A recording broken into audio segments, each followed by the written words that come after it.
Last week, we were looking at activity D and G here. And the first thing I want to do is apologize for these exercises. These are not easy to do outside of a classroom because what you quickly realize when you're doing peer reviews and that sort of a thing is people from different parts of the country and people from different countries pronounce words differently. And so some of these are pretty straightforward, like bet and vet.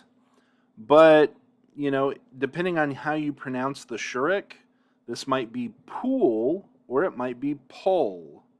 Is it pull or is it pool? It depends on how you pronounce it. Same with the number 4 here. This might be full or it might be fool. The important thing is that you recognize not so much how the letters are pronounced, I should say how the vowels are pronounced, because there's going to be some variety there. The most important information to keep in mind about the vowels is which ones are the very short vowels. Let's just go up here to his chart on the vowels. Futato has this category of medium. Usually, grammars will list these vowels as short vowels and long vowels. And then the ones that he calls long, I would call them long as well, but they're sometimes referred to as unchangeably long. And that's because they're not just a long vowel, they're also a vowel letter. So this one has the vav, this one has the yod, this one has the shurik. Those letters, I shouldn't say shurik, this one has the vav, this one has the yod, this one has the vav. Those letters aren't going to disappear. Therefore, these vowels are unchangeably long. For the medium vowels, or what I usually call long vowels, because they're just vowel markings and they have no letters with them, these can change in length. These can become short vowels. So it's okay to use this terminology. That's fine. It's just not the standard terminology I'm used to. So if you hear me refer to a kametz or a sere or a cholam as a long vowel, I just mean they're not short vowels. That's what I mean. And what he calls very short is usually referred to as reduced. And that's any vowel that has a sheva in it. Okay, we call these hatef vowels, hatef patak, hatef segel, and hatef kametz. We call them hatef. Think of it as half vowels. So half patak, half segel, half kametz. All right, so the important thing to know about these vowels is their length. Which of these are short? Which would be the patak, kirik, segel, kibbutz, and kametz chatuf. Which of them are reduced or very short? That's going to be anything with a sheva in it. And then which of them are long or medium, basically non-short, longer than short would be the idea. So knowing the length of the vowel is important, and knowing what class of vowel it belongs to. Cholam vav, this may seem unintuitive. He puts this in the A class. That has to do with the history of Hebrew and where cholam vav came from. If you categorize cholam vav as an O/U class vowel, you're going to be fine. But kametz patak and hatef patak, those all being A class vowels, means that it's real easy to switch between them. So you may go from kametz to patak, or from patak to kametz, or from patak to hatef patak. You often move within the vowel family. You'll notice that chirik yod and chirik are both part of the E class. That's because the E vowels and the I vowels are part of the same family in Hebrew. Same with the O vowels and the U vowels. They're part of he calls it the U class. So shurik and cholam are both part of the U class family. So again, how you pronounce each vowel is much less important than knowing whether it's short or long, or knowing which class it belongs to. All right? So those are the important aspects of the vowels. As we come back in here, you've also got, so this number 5 here, this might be back or it might be bach, depending on how you pronounce that patach. If you pronounce it as an ah, just like kametz, then it's bach. But if you pronounce it as an ah, then it's back. All right, number 6, the difference here would be it's not back and bach. It would be bach and bach. That's that more fricative rather than a stop. It's a fricative here. That's just like the air keeps flowing through. The kaf without a dagesh sounds the same as the chet. All right. 7's pretty straightforward. Bass, vase, the difference here being the dagesh. And I probably ought to make this a little bit larger. Let's just go all the way here. All right, and then we've got pace and face, the difference again being the dagesh. All right, let's take a look at section G. The following are not Hebrew words, but they sound like English words. Pronounce the Hebrew word, then write the English word that sounds the same. It's pretty much what you did above. So most of this, again, is straightforward. You shouldn't have too much trouble with. This one is a little bit weird. I actually don't pronounce this Hatef Patach in any way that I would be able to get. Like, basically, a Hatef Patach I pronounce like the first A in the word banana. Like when you say banana, I mean, some people may say banana or banana or banana, but I usually say banana. There's almost no vowel there at all. The same for the Hatef Segel. It's like the E in the word metallic. Okay, so when you have a Hatef Segel, it's such a short vowel. I'm trying to see if there is one here. I don't see one. But there's such a short vowel there in the Hatef vowels that if it's a Hatef Patach, I pronounce that as the A in either above or banana. I pronounce the Hatef Segel as the E in metallic. And let me think. I thought of a good example for the Hatef Chametz, or I'm sorry, the Chametz Chatuf. What was that? Where it's got an O sound. It's like an O in English. I'll have to think of what that is again. But again, as you can hear in banana and metallic, there's barely any sort of vowel sound there. So I would call this bl. So I don't know what that is. He's probably looking for ball, but I don't pronounce the Hatef Patach that way. So safe, again, the sin is on the left side. So the sin has the dot on the left side. One little mnemonic for that, way of remembering it, is the phrase, sin is never right. So if the dot is on the right, it's not a sin. But if it's on the left, it is a sin. Okay? So sin is never right. So when the dot is on the right, that's a shin. And when it's on the left, it's a sin. All right, key, note, sane. Again, sin has the dot on the left. Hen, egg, she. Here, the dot is on the right, so this is a shin, she. Row, vote, zoo, ya.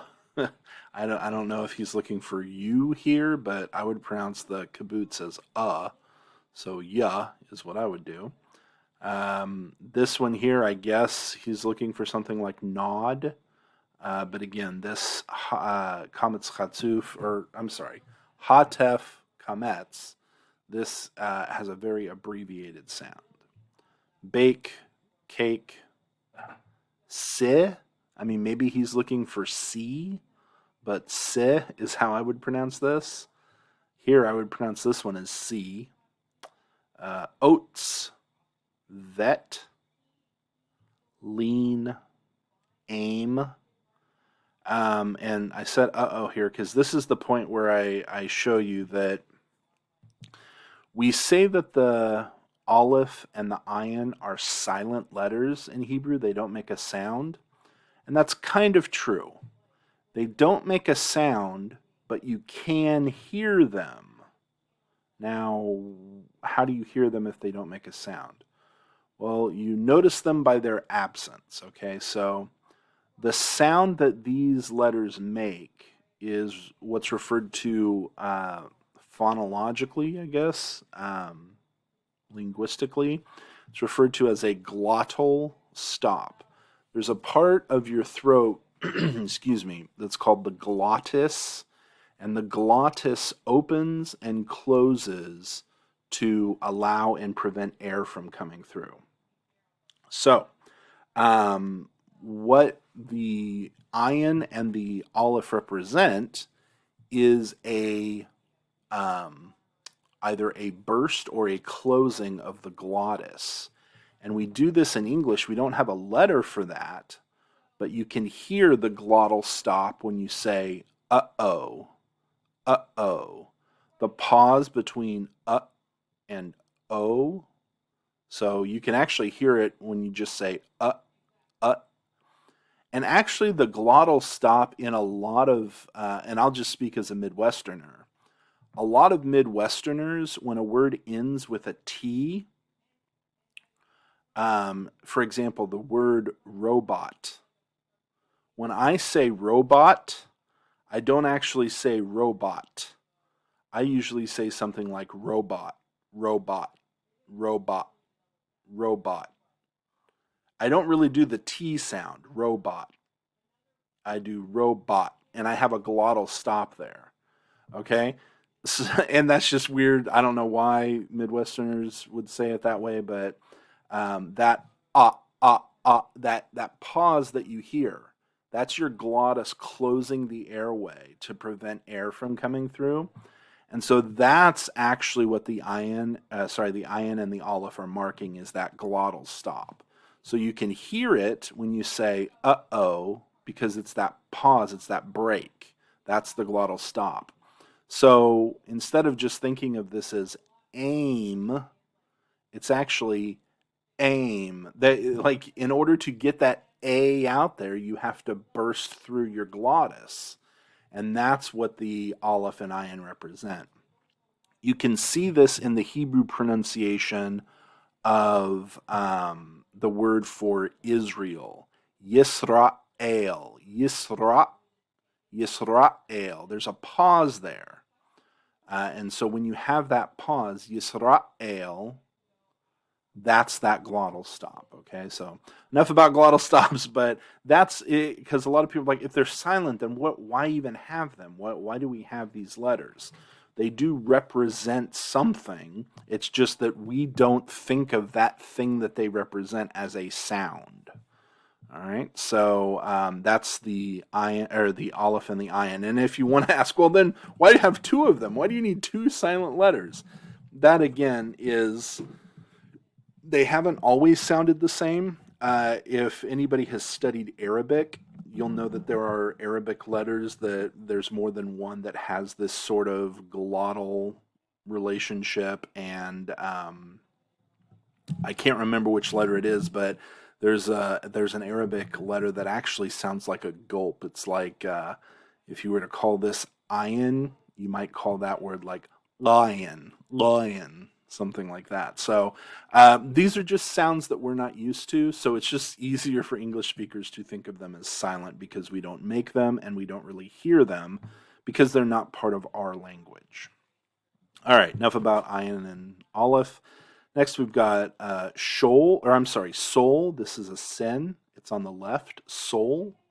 We've got need and near. Here you need to distinguish between the dalet, which has the angled, or you could say the what we call a tittle here, this extension beyond the horizontal, whereas the resh is rounded. So the dalet is angled. It's got a sharp angle. The resh is rounded. Roof, gate, and I would say cots. His answer key may say coats, but what's going to happen here is inevitably you're going to have a lot of differences from the assignment that you're peer reviewing. So it's not always going to be this subjective, but when it comes to pronunciation, people from different places pronounce words differently, and so you're going to get a lot of different results there. So don't be too concerned if you pronounce something a little bit differently than someone else, especially when it comes to the vowels. You do want to make sure that your consonants are pronounced consistently, but the vowels are inevitably going to give you some trouble. So let's see here. Devin asks, the pronunciation of hey, chet, and ayin. So like I talked about with the ayin and the aleph, we've covered that. The difference between a hey is really, really similar to our English H. Now we use our English H in different ways, but it's very similar sound. So like hello would be the same as haya is a Hebrew verb that uses the H. So it sounds very similar. The hey sounds very similar to our English H in most situations. The chet, you're just going to get a lot of variation in how you yourself pronounce it. Again, because you're learning how to read Hebrew instead of how to speak Hebrew, pronunciation is not as essential as it would be for like a modern Hebrew course. That said, pronunciation is important because proper pronunciation is going to help you understand the vocabulary and the flow of the language much better. So you shouldn't just ignore it, but it's not going to be as essential as pronouncing it. So chet is the letter that Hebrew is probably best known for. It's the sound that we don't have in English. It's one sound at least that we don't have in English. It can be a little bit difficult to make, and there are a lot of variations on it. Some people, it sounds more like an H than a K. So, chet, chet, chet. It's almost like the German CH, where it almost sounds like a cat hissing. Chet. And in that, you hear the friction, you hear the breath, but you don't really hear a trill. Some people pronounce the chet with a trill. That would sound like this. Chet, chet, chet. And there you can hear that trill in the back of the throat. So there is a difference between chet and chet, but you could even consider that dialectically different. Use whichever one is easier for you. I find that it's a whole lot easier to just go out and say chet, chet, chet, than to have the control in my throat to be able to go chet, chet, chet. That takes more control for me. But either way you pronounce it, you're going to be understood. It's going to be fine. You can do either one. Again, the difference between the hey and the chet when it comes to, let me go back to our alphabet here.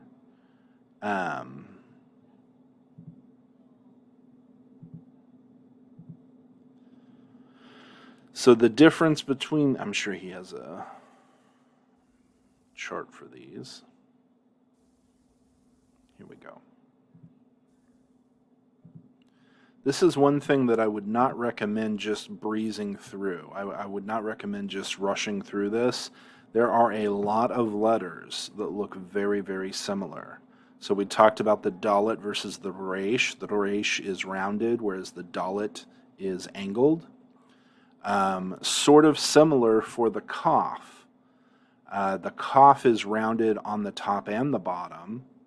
The bait is angled at the bottom. Okay, and another way to refer to that is just the bait has the foot here, or the leg, or what we call a tittle. It has that extra stroke beyond the beyond the vertical here. The same for vav and zayin. Vav the tittle, the hand, extends to the left off of the vertical, whereas for Zion it extends to the left and the right. The vertical comes down the middle, whereas on the Vav it comes down on the right side. Okay? And then the difference between He, Chet, and Tav is very subtle. He has a break between its horizontal and its left vertical. All right? Chet has no break. Other than that, Chet and Tet look identical. Now you can say here, well, on the Tet the leg is a little bent, and then you've got the foot. When you're writing this out using, just like a handwriting, you're not going to you're probably not going to put this bend in here. You probably just put straight horizontal, straight vertical, both connected, and then you'll just do a line off to the side for the for the tav. So the chet and the tav, the difference is primarily that left foot. The tav has a foot, the chet does not. All right. Also, don't confuse the samek with the final mem. They look very similar. The samek is rounded, the mem is angled. And then the ayin and the tzadeh again. And then you can even throw the final tzadeh in here because these all look relatively similar.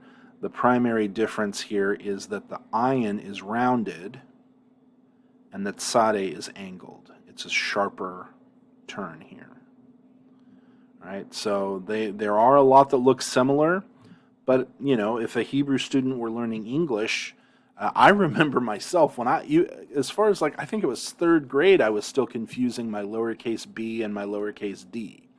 We have a lot of letters where it's just a little bit different, and you get a different. So L and T, the English has this as well, where a lot of letters look very similar with one slight difference. It's not a problem for Hebrew speakers because they're used to seeing these letters and they've memorized the differences. But don't let those throw you. All right, so let's see. Any other questions? I can jump into the lessons for this week, lesson 3 and 4, do a little bit of a preview there, kind of discuss that a little bit. But I also want to make sure that you guys have an opportunity to send me any questions you have. So if you do, go ahead and put them in. I'll pull up 3 and 4 and I'll check back before we start that. Let's see here. Oh, actually, I can't remember if I sent this off yet or not. I'll have to check. Because if I haven't sent it, I want you to have the video of it. But I'll also walk through the vocabulary here. All right, so this is last week's vocabulary, and I've just kind of put in here some memory aids that have helped me that may be helpful to you, they may not. I have shared this document. If you go into, just go to the home page for this course, and you go over here to modules, scrolling down to important course information, you'll find memory aids for vocab. Just click it and it will open this document. So basically I've got it set up by lesson, and then here's the Hebrew word, the English gloss, and then any memory aids that I have. And you're also able to, if you have a different memory aid for each of these, you can put it in these columns over here. All right, so how do I remember, for example, let's do akal. So akal, he ate. So when I hear akal, I think a calorie. He ate a calorie, that sort of a thing. It's dumb. The dumber they are, the more memorable they are. The crazier they are, the more memorable they are. In fact, if you can act these out, it will make it more memorable to you. So you may scoff at stupid memory aids at this point when you've only had to learn about 20 words or so. But by the end of the semester, we're going to get into the 350, 450 range. And you will want memory aids at that point because that's a lot of words to have remembered over the, not the semester, that's including Hebrew 2. You'll get about 400 words. So As you need them, I will try to write them out here, and of course, I encourage you to share your own silly memory aids because you may come up with something that nobody's thought of, and it may be helpful. So let's see here. So I'll just pronounce through these so that you've got them. Bat, daughter. Bat mitzvah, if you've heard of that. That's the girl equivalent of a bar mitzvah. Echal, achal, he ate. Zachar, he remembered. Every time my wife and I park our car and go into a store, she asks, did you remember to lock Zachar? So I just think of Zachar, I think remember. Kaved, heavy. This was my mnemonic. Because it is heavy, the roof caved in. Kaved. He sent, I don't really have one for that. Av, Abba, father. Aim, I just think of the M stands for mother. Aim, the M stands for mother. Ach, I don't have a good one for this, but it's like Av and Aim. It's got an aleph. Av has the bait. Aim has the M for mother. Ach has the chet, and a mean brother might hit you a lot. It's probably not helpful at all, but it is what it is. Again, I gave my sister a chot. I don't even remember coming up with this. Maybe someone else did. That's probably what it is. I think someone else put this on here. So people, you can fill these in. I was like, I don't even remember this mnemonic, but there you go. So a chot, I gave my sister a coat. There you go. I don't have one for Bane. This week's vocabulary, we've got yom. This is the word that's used for day in Genesis 1. A lot of people are familiar with that. The fact that the dispute over is Genesis 1, 7 24-hour periods, or are they longer periods or whatever. It's a dispute about the meaning of the word yom there. So a lot of people are familiar with yom from that discussion. So I'm just saying this is the word for day in Genesis 1. That's not really a memory aid, but hopefully it will help you remember it.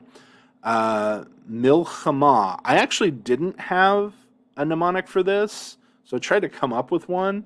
I've got two here. This is a really dumb one. Don't battle over spilled milk. Chama.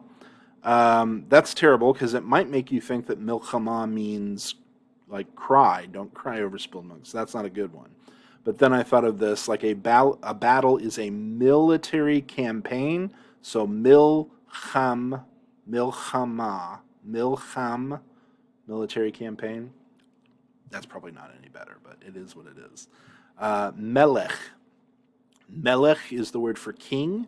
If you're familiar with Melchizedek, his name means king of righteousness. Then we've got Malkut. Malkut comes from Melech. Actually, it comes from Malch, which is the root of Melech. Malkut, you can hear the similarity. You can see the mem, lamed, kaf, and then it's got the ut ending. So I said Malkut sounds like Malkud. Malkud.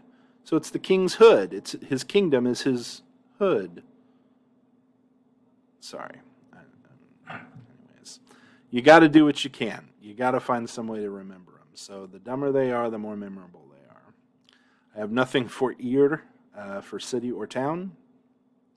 On ale, a lot of people already know that the word for God, we usually say el.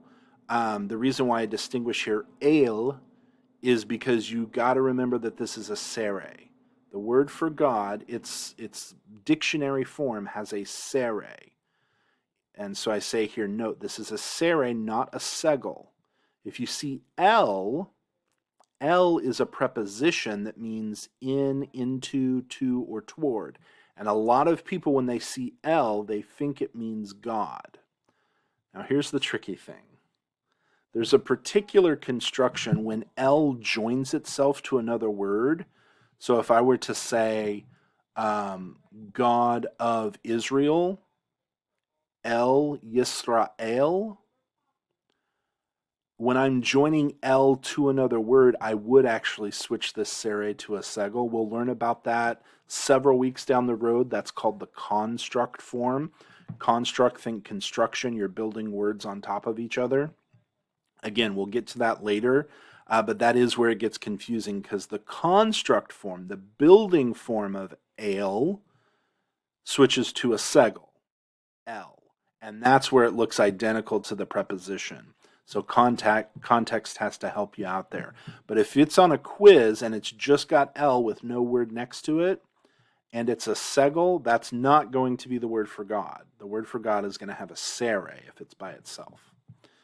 All right, so Elohim, this is another word for God.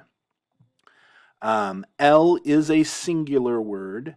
Elohim is a plural form, but the plural form often gets used with singular verbs for the God of Israel. Okay, so that doesn't mean that the God of Israel is multiple gods. It just means that they use this form for the God of Israel. And you can come up with lots of explanations. He's more powerful than all the gods, whatever you want to come up with. But this is not making a comment about the God of Israel as to whether there are more than one. It's simply a convention that Israelites used this form to refer to their God. All right, next we've got Eretz. Now, in your book, Futato notes when the accent falls on a syllable other than the final syllable. He notes that by putting it in blue. That's not very handy here. So I note the accent when it's not on the final syllable by using this little arrow over the letter, over the syllable that's accented. This is more conventional. You'll see this in a lot of Hebrew grammars, this little arrow. And so that's why I say this is Melech and not Melech. This is Eretz and not Eretz. This is marking the syllable that's accented. Eretz, I don't really have a good mnemonic here other than Eretz might sound similar to earth. You have that E-R-T sound in both. Eretz, earth. So that may help you. However, if you associate Eretz with earth, don't think of a globe. When you see the word Eretz, don't picture the earth floating out in space. That's not what the Hebrews, what the Israelites would have envisioned with the word Eretz. Eretz pretty much means land as opposed to water. Or it refers to a region of land. So in the land of Israel, Eretz Yisrael. Okay, so it's primarily, it is geographical, but it's not, the Israelites did not, the reason why we think of the globe floating in space when we see the word earth is because we've seen pictures from space of the earth. We know what the earth looks like when you're not on the earth. But the Israelites didn't. They would not have seen a globe in space when they used this word. If they were visualizing anything, it would be open land. Maybe as far as the eye could see, but they did not have a global perspective. They did not know the boundaries of the earth. And so that's important to realize, that this word Eretz doesn't always refer to the entire planet. Don't think planet when you see Eretz. Think the land as opposed to the water. All right. Then we've got Davar. Davar, this is another dumb mnemonic that I just came up with. Scripture is Davari, words of God. Hopefully it's silly enough to stick. But Davar means words. And I said words. I shouldn't say words because Davar is singular. So I could either unbold that, but that's still a little confusing. Maybe I'll add that there. All right, the very words of God. I don't have a mnemonic for Yod. Maybe you guys will come up with one and you can add that in here. But Yod means hand. It literally means hand, but it's used figuratively to refer to someone's power. So the hand of God, or the hand of God. Even in English, we often use to refer to the power of God rather than his physical hand. And so that's what's going on with Yod. Lesson 4, we're starting to learn some pronouns. All right, and so we've got several of them here. You'll notice that most of them begin with a hey or an aleph. In fact, they all begin with a hey or an aleph. All right, so the third person pronouns begin with a hey. The second and first person pronouns begin with an aleph. When it comes to third person pronouns, this is masculine plural, they, and it can be pronounced two different ways or spelled two different ways. One is haim, the other is hema. In both cases, you've got a mem, and that mem can just be a reminder for you that this one is masculine. This is they masculine. Now, obviously, if you're referring to a mixed group, if it's all women, then you might use the feminine plural, hena. But if it's all men, or if it's a mixture, you're going to use the haim or hema. Another way to remember this is if you add a T to haim, haim becomes thame. Okay, so them is what I'm getting at here. So it's pretty close. If you were to just spell out what you see here, H-E-M, just add a T to it and it's them. So that's how I get they out of it. Again, the feminine version though, so the M, the mem indicates masculine, and since the mem indicates masculine, the noon is feminine. So you're going to see mem equals masculine and noon equals feminine in a lot of different places in Hebrew. So that's an important distinction to come up with now. Fortunately, the mem equals masculine makes perfect sense for us. Now, we don't use N for feminine in English, but it's just a reminder that M and N are very closely related. The M is masculine, therefore the noon, that's going to be feminine. All right, and then we get to second person, you. So again, here's the plural. This is masculine plural, so it's going, and again, the mem indicates masculine. So it's going to apply to an all-male group, you all, or a mixed group, we would use atem. All right, so atem, I just have up and atom, y'all. That's just a phrase that you can remember that atem means y'all or you all, you plural.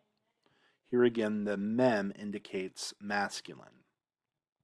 The feminine plural you, or you all, or y'all, is attain or atena.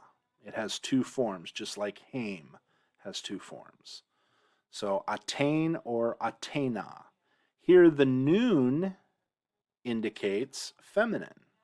So the only difference between atem and attain, I mean, I guess you have a difference between the segel and the sere, but the real difference here is the mem and the noon. And again, that's the difference between masculine and feminine. All right, Anachnu. This is first person now, first person plural. This means we. And I don't have a good memory aid for Anachnu. I just had to memorize it. But this new ending here, new, you will see that this new ending often indicates we or us. First person plural, basically. That new ending. All right, and that does remind me, if anybody's had Spanish before, that happened to remind me of nosotros in Spanish. So that was helpful to me, but if you've not had Spanish, I'm sure any other Romance language, probably French. I don't know French at all, but maybe the first person plural has an N related to it's we. I don't know, but maybe. So Anachnu, we. Then this gets really, really confusing, okay? And there's a couple ways to remember the difference here, but man, is this unfortunate. Because in Hebrew, this word is pronounced he. He. Just like this. It's pronounced the same way, he. Problem is, in Hebrew, he means she. All right? And I know that's going to give you such a headache. I know it. But I recommend just memorize this phrase. This is the phrase that I memorized. Who means he, and he means she. If you can just memorize who means he and he means she. If you can memorize that, it should help. Another way that you can memorize this is that the the word for the masculine, the word who, uses a vav. So its middle letter is bigger than the middle letter for she. So in this case, the masculine version is bigger than the feminine version. Maybe that's helpful, because I do the same thing down here for you, singular. The masculine version has 3 letters, ata. It's longer, it's bulkier. The feminine version is just at or ot. So it's shorter, it's smaller, it's feminine. All right, so with who and he, the longer vav, the bigger letter vav, is masculine, the smaller letter is feminine. All right, hopefully that's helpful. I know it might take a while to get these straight because unfortunately this word is pronounced identical to this and it's the opposite. But who means he and he means she. All right, so looking again. Ata. Ata is the masculine singular form of you. So like you, sir, you. You, man. Ata. Now, it could get a little confusing because we will learn that in Hebrew, frequently the comet's hey ending is a feminine singular ending. So that is going to be a little bit confusing.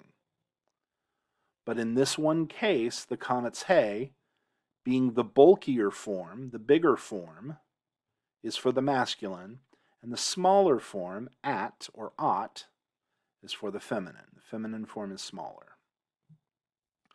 All right, and then finally we have ani. There are 2 ways you can say I in Hebrew. There's anochi, and then that sometimes just gets shortened to, instead of anochi, it gets shortened to ani. All right. Now, again, I don't have a memory aid for this, but again, I note this hirik yod ending, just like the nun shurik ending up here, very commonly refers to first person plural. The hirik yod ending very commonly designates first person singular.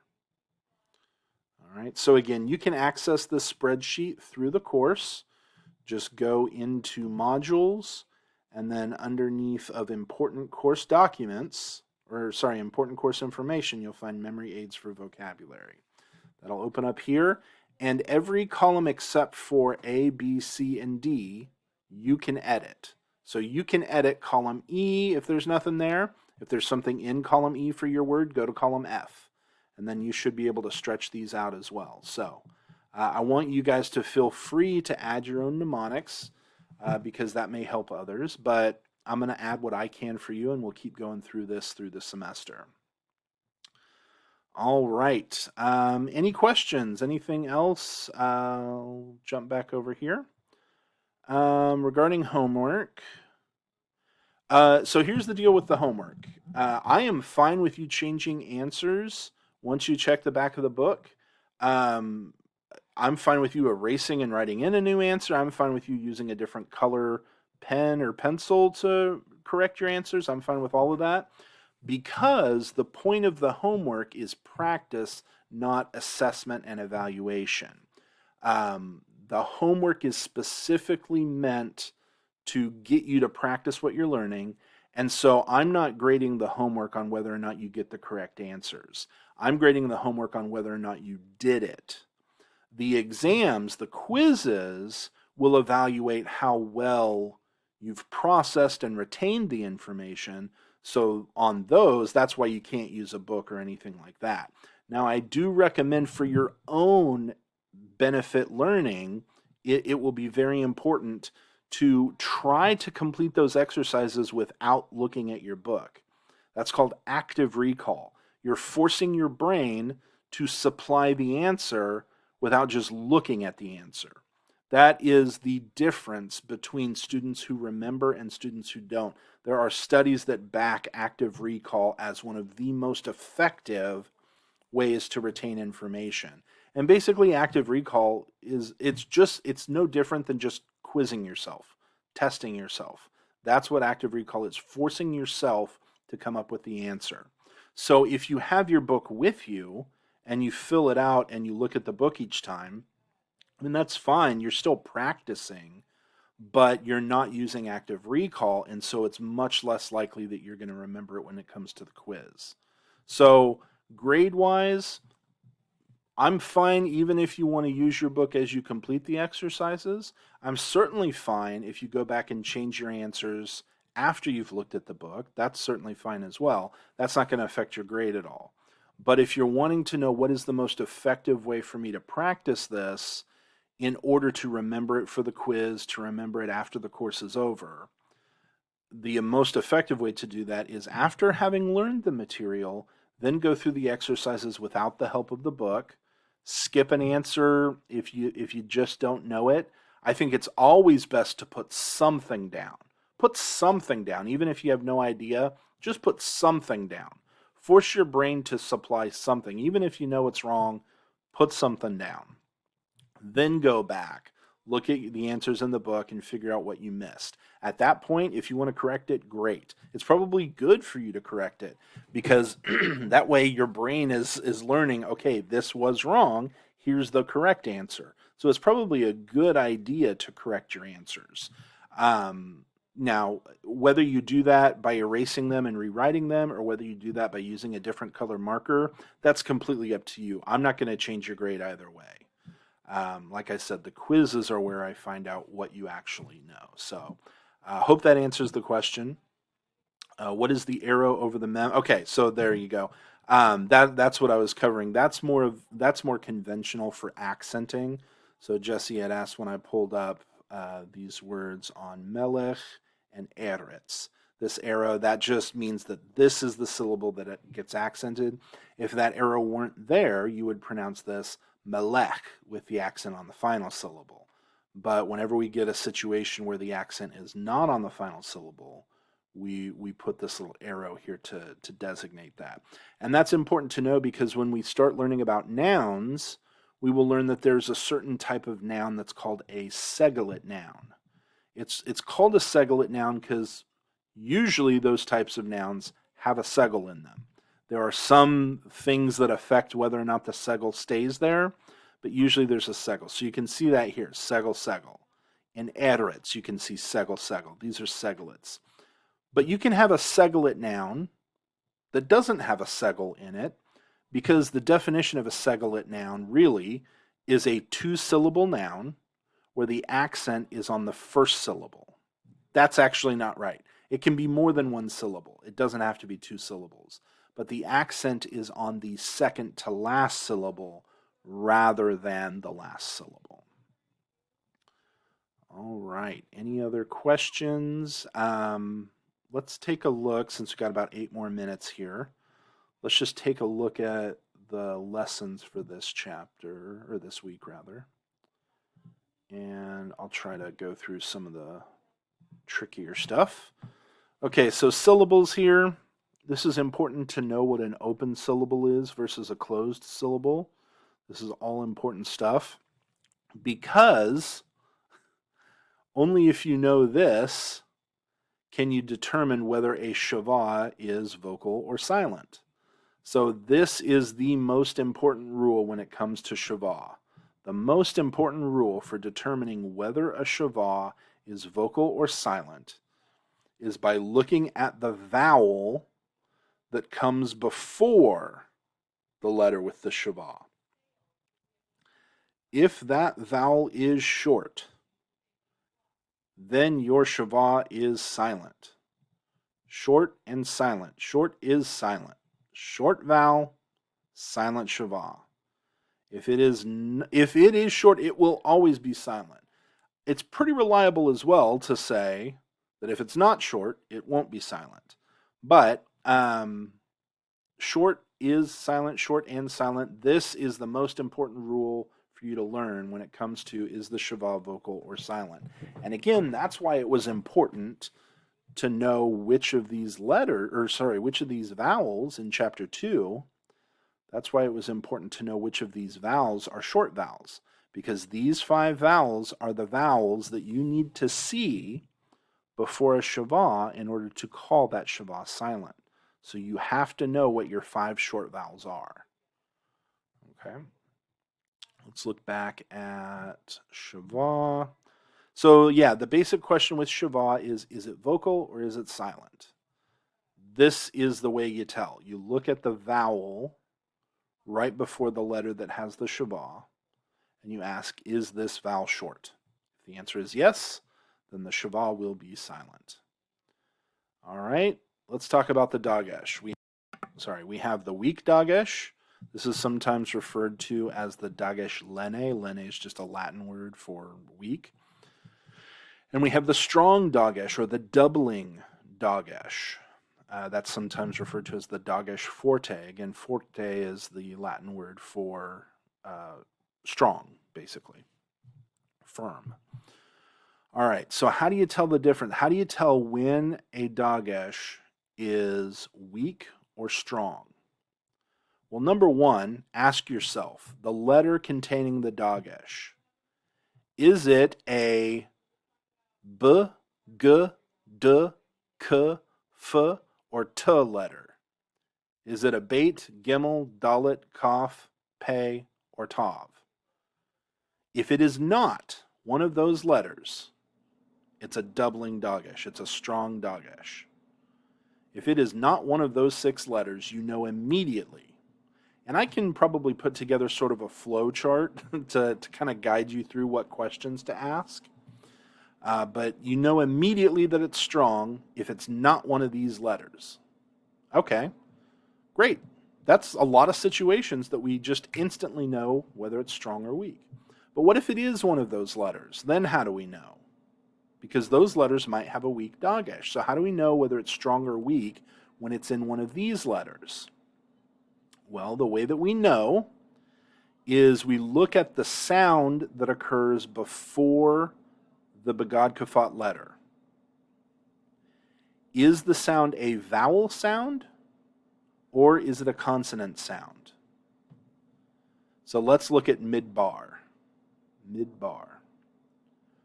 What is the sound immediately before the bait in midbar? Is it a vowel sound or is it a consonantal sound? Well, that kind of depends. It depends on whether or not this is a vocal Sheva or a silent Sheva. So that's why we had to learn how to tell whether a Sheva is vocal or silent. So is this Sheva vocal or is it silent? Well, the way that we tell that is we have to look at the vowel preceding the letter with the Sheva. If the vowel preceding the letter with the Sheva is short, then the Sheva is silent. So, the vowel preceding the letter with the Sheva is a Hirik. Is Hirik short? Yes. So the Sheva is silent. Well, if the Sheva is silent, then it has no sound, which means the sound immediately preceding the Begad Kafat letter is the D, not a vowel sound. It's a consonantal sound. In this case, here we go. In this case, if the sound before the Begad Kafat letter is a consonant, then the Dagesh is weak. If the sound before the Begad Kafat letter is a vowel, so here we have Kidash, Kid-dash, we ask ourselves, Kid-dash, we ask ourselves first, is the letter with the Dagesh a Begad Kafat letter? If it's not, we immediately know it's strong. Unfortunately, it is, so we have to ask another question. Is the Begad Kafat letter immediately preceded by a vowel sound or by a consonantal sound? So we look at what comes right before the Begad Kafat letter, and we see a kof with a Hirik. Well, obviously the vowel sound comes after the consonantal sound, so the sound immediately preceding the Begad Kafat letter here is a Hirik. That's a vowel sound. If the sound immediately before the Begad Kafat letter is a vowel sound, then the Dagesh is strong. And usually when you have a strong Dagesh, this vowel sound is going to be short. Usually this is going to be short. So when we look at these examples, let's apply those rules. First one, mishpat. Now again, I know how to pronounce this because I know the word, but you may not know how to pronounce this until you figure out whether the Sheva is silent or vocal, and whether you figure out whether the Dagesh is weak or strong. But as I look at this, the first thing I ask myself about the Dagesh is the Dagesh in a Begad Kafat letter? Yes, it's in a pei. All right, so now I have to figure out whether this is weak or strong based on the sound immediately preceding this letter. I see a Sheva. Well, I need to know what, and honestly, guys, the way that this is going to work out, you're never going to have a vocal Sheva before a strong Dagesh.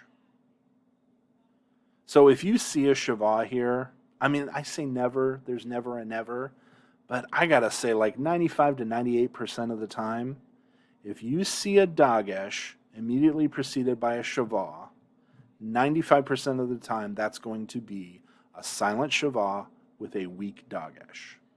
90% of the time, or 95, maybe 98% of the time. If you see Sheva Dagesh, that is to say, Sheva immediately preceding the Dagesh letter, that is going to be a silent Sheva and a weak Dagesh. But we can confirm that by looking at the vowel before the letter with the Sheva, which is a Hirik. Hirik is short, therefore the Sheva is silent. Since the Sheva is silent, the sound that immediately precedes the Begad Kafat letter is the sh of the shin, mish pat. That means that since the sound immediately preceding the Begad Kafat letter is consonantal, it's a consonant, that means that this is a weak Dagesh. All right, let's apply that to this word here. Is the Dagesh weak or strong? Well, first question, is the Dagesh in a Begad Kafat letter? If it's not, we immediately know it's strong. Unfortunately, it is in a Begad Kafat letter, so we have to ask more questions. Is the Begad Kafat letter immediately preceded by a vowel sound or by a consonant sound? When we look before it, we see consonant vowel. It's immediately preceded by a patach. That's a vowel sound. If the Begad Kafat letter is immediately preceded by a vowel sound, it is strong. And just like I said before, once again, when you have a strong Dagesh, the vowel sound that's usually before it happens to be a short vowel. All right, so we know that the Dagesh is strong. And then you can even ask, okay, what about this Sheva? Is this Sheva silent or vocal? There are several rules that will help you out, but I told you the most important rule is the short is silent or short means silent or short and silent rule. So just ask yourself, is there a short vowel immediately before, I should say, is there a short vowel before the letter with the Sheva? Well, no, there's nothing here. Okay, well, if that's a no, then it's not short, it's not silent. All right, now there are other situations that you'll get into where you'll learn those other, or you'll apply those other rules. One basic rule, short and silent. We'll see other, let's see,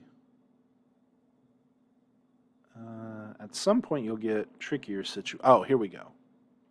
Various applications. So here, if a Sheva is under the first consonant of a word, the Sheva is vocal. We just saw that above. That's because it doesn't have a short vowel in front of it. Short and silent. No short, no silent. What about this situation where we have two Shevas in a row? Well, remember, short and silent. The first one has a short vowel in front of it. Short, therefore, silent. What about the second one? Does the second one have a short vowel immediately preceding it? No. Silent Sheva is not a short vowel. In fact, vocal Sheva is not a short vowel. Vocal Sheva is a reduced vowel or very short vowel. So here, this one, does it have a short vowel in front of it? No. No short, no silent. That's what leads us to this conclusion that when you have two Shevas in a row in the middle of a word, the first one is silent, the second one is vocal. All right. Now there's one other situation that we'll get to here in a couple lessons, lesson 6, where we'll actually see two Shevas at the very end of a word. Now when that happens, it's a special situation and both of them are silent. But that's a relatively rare situation. All right. So we've talked about Sheva. We've talked about Dagesh. Let's look at the final example with the Dagesh. We've got our Dagesh here. Now, you might wonder if this is a Dagesh. It is not. And that's probably worth talking about as well. How do you tell the difference between a shurik and just a consonantal vav with a Dagesh? Well, you'll never have a Dagesh as the final letter of a word. That's not going to happen. But what if the vav with the Dagesh is in the middle of the word? How do you tell whether it's a Dagesh, a vav with a Dagesh, or a shurik? Well, here's how you tell. A vowel, like shurik, cannot have its own vowel. So if you see a vav with a dot in it in the middle of a word, and it has a vowel under it, or above it, that has to be a vav, a consonantal vav with a Dagesh, because a vowel can't have its own vowel. We can look at some, well, let me just draw an example of that here.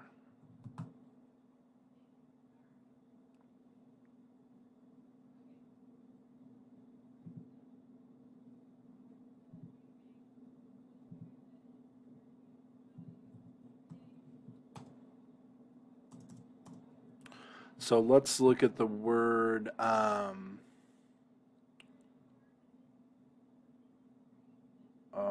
going to get the spelling wrong probably, but let's do,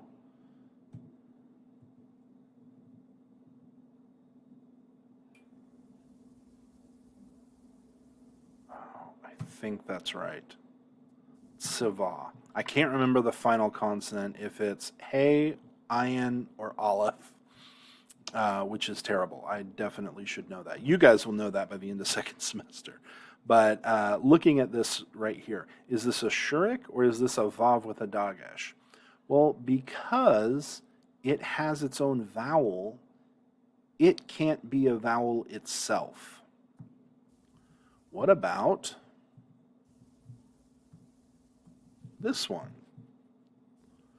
Well, if this is a consonant with a Dagesh, then we've got 3 consonants with no vowels. That can't happen. So here we've got a shurik. Now I'm just going to make up theoretical words here. These are not real words, but I want to show you various examples. So what about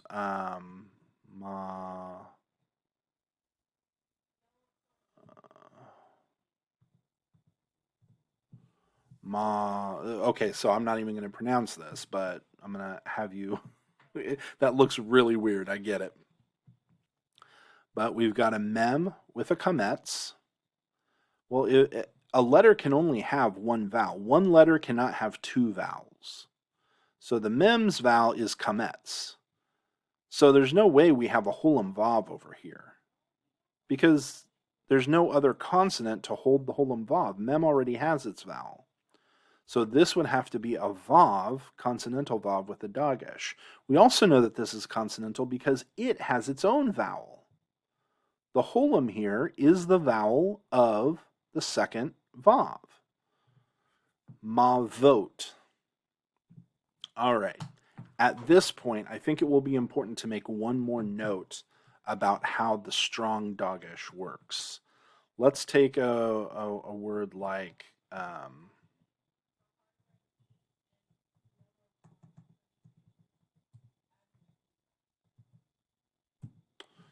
Kadesh here. Okay, this is what's very important to remember about how these strong Dageshes work. What you've really got here when you put the Dagesh in is you've got a doubled consonant. So this is what you actually are looking at. You're looking at a kof, patach, and then a dalet, shin. But what happens here is that sere goes with the second dalet, which means the first dalet would have a Sheva. Okay, so this is important to remember whenever you see a Dagesh, whenever you know it's a strong Dagesh, you need to realize that within that, you've got two of the same letter. And the first letter is going to have a silent Sheva. The second letter is going to carry the vowel. This is very important to learn. I don't think Futato covers this in his grammar, and this has led to some confusion because there are other rules that you'll learn that ask, what letter is preceding blah, blah, blah, blah, blah. Well, you have to realize that what you've got here is inside of Kadesh, you've got Kof, Patach, Dalet, and then that is the end of a syllable. This is one syllable, and this silent Sheva kind of marks the end of that syllable. And then you've got a new syllable, which technically would mean that we have a weak Dagesh in this consonant, because it's Begad Kafat, and a Begad Kafat letter is going to take its weak Dagesh whenever it's preceded by a consonant sound. All right? But when we collapse these words onto each other, when we put them back together, we get Kad, and now this weak Dagesh, because we've thrown another Dalet on there, this now becomes a strong Dagesh. And that's how we get Kadesh. All right, so hopefully that's helpful on the Dageshes here. But again, we're looking at this final one. We know that this is not a Dagesh because we're not going to get a Dagesh at the end of a word. This is a shurik. This is a vowel. All right, so let's look at this letter. This letter has a Dagesh. Is it weak or strong? Well, let's first ask, is it in a Begad Kafat letter? If it's not, then we know it's strong. Unfortunately, it is, so we have to ask another question. Is the sound immediately preceding the Begad Kafat letter a consonant or a vowel? Well, it's a Sheva. Is that a vowel sound or not? Well, I guess if it were vocal, it could be considered a vowel sound, but is it vocal? Well, in order to find that out, we have to look at the letter, the vowel letter immediately preceding the letter with the Sheva, and that happens to be a patach. Is patach short? Yes. Short is silent, so yes short, yes silent. We've got a silent Sheva, which means that kaf is not preceded by a vowel sound, it's preceded by a lamed. And once again, we get that 98% whenever we've got a Dagesh preceded by a Sheva. 98% of the time, that's going to be a silent Sheva with a weak Dagesh. Silent Sheva with a weak Dagesh. All right. Let's look at a couple other examples. Well, you know what? I'm going to give you one more clue, one more hint next week, because you're going to work through some examples, and I don't want to give you the hint now because you need to understand why the hint works. So next video conference, I'll give you another hint about the Dagesh that will help once you've kind of worked through a few examples and you understand why the hint would be helpful. All right, so what else do we got here? Any apps that help us learn? Okay, so I used to recommend Memrise. Memrise is an app that basically allows you to, it's kind of like a flashcard app, but it allows you to create your own memory aids for each word, or see memory aids that other people have created to help you remember. And I love that. The problem is when I went to set that up and do a walkthrough video on Memrise, it looks like that feature, maybe that's a paid feature now and you have to subscribe to use it, but I could not figure out how to create a mem. And so that's kind of pointless now, which is why I created this Hebrew vocabulary spreadsheet. Because these mems are what I think are helpful. And if Memrise isn't doing that anymore, then to me it's kind of useless. A couple other apps for vocabulary. One would be Anki. Anki is a very powerful, it's really more of a database program, but it's a database that can help you create flashcards. Very powerful, a little bit of a learning curve. It's a little bit hard to get your head around. So, other than Memrise, Duolingo doesn't really help because that's not biblical Hebrew that you're learning. Now, I've used Duolingo and it's fine to use it, but it's just not going to move the needle much because you're not learning biblical Hebrew. Other apps would be, the apps that I used when I was, I guess go with Memrise if Anki is a little unintuitive and complicated, because Memrise is really easy to use. You're using it as a flashcard app. If you go into either the Apple App Store or the Google Play Store and you just search for Hebrew vocabulary, you will probably find some apps that you can try out.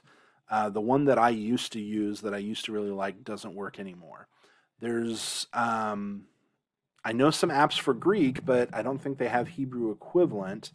One was Flash Greek, which was a vocab app, and one was Parse Greek, which was a parsing app that it seems to me it'd be real easy to come up with Hebrew versions of, but I have not checked recently if there are one.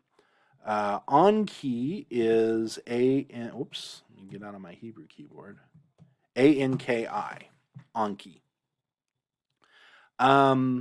That's another helpful tip for you as well. You don't need to install a Hebrew keyboard because you're not going to have to type in Hebrew, but if you ever do, and you get locked out of your computer because it's telling you your password is wrong and you've typed it 80 times and you know it's not wrong, the computer's wrong, just make sure that you have the right keyboard selected, because I've tried to type my password in Hebrew many times and it's very frustrating. So anyways, that's pretty much all I can give you as far as recommendations for apps go, because I think there is more available for Greek than there is for Hebrew, but I haven't checked. So I'll check into it, and if I find anything, I'll pass those along as well. Any other questions or anything? We're over, so I probably won't go too much into lesson 4 right now. But it's pretty straightforward, this little chart here. Let me find it. It's not really a chart in here, I guess. But this little section where you learn these endings, the Hirik Yod Mem, and, that's just masculine plural. There's got to be a chart where he puts them together, right? Here we go. This is the chart. Okay, summary of basic noun forms. This chart is basically lesson 4. If you master this chart, you have mastered the information in here. Now, you do need to know how to, what the dual ending looks like. That's not in the chart. So read through this for sure. But when it comes to review, when it comes to drilling the information and really making sure you've got it, this chart right here, write this out 100 times if you have to, but just understand that the Hirik Yod Mem ending indicates masculine plural, the Holam Vav Tav ending indicates feminine plural, and the Kametz He ending usually indicates singular feminine. When you don't have any ending at all, it's a little ambiguous. You don't know what it is. For example, the word Eretz. Eretz has no ending. It's just Aleph, Resh, Tzadeh. But Eretz happens to be feminine. All right, so there are a lot of words that don't have an ending that aren't necessarily masculine just because they don't have an ending. Not every feminine word has a Kametz He. But if you see a Kametz He, it's almost certainly going to be feminine. If you see Hirik Yod Mem, that's got to be like 99.5% masculine plural. If you see Holam Vav Tav, that's almost certainly going to be feminine plural. Okay? But there are going to be some nouns that don't have endings that aren't necessarily masculine singular. So that's something to keep in mind.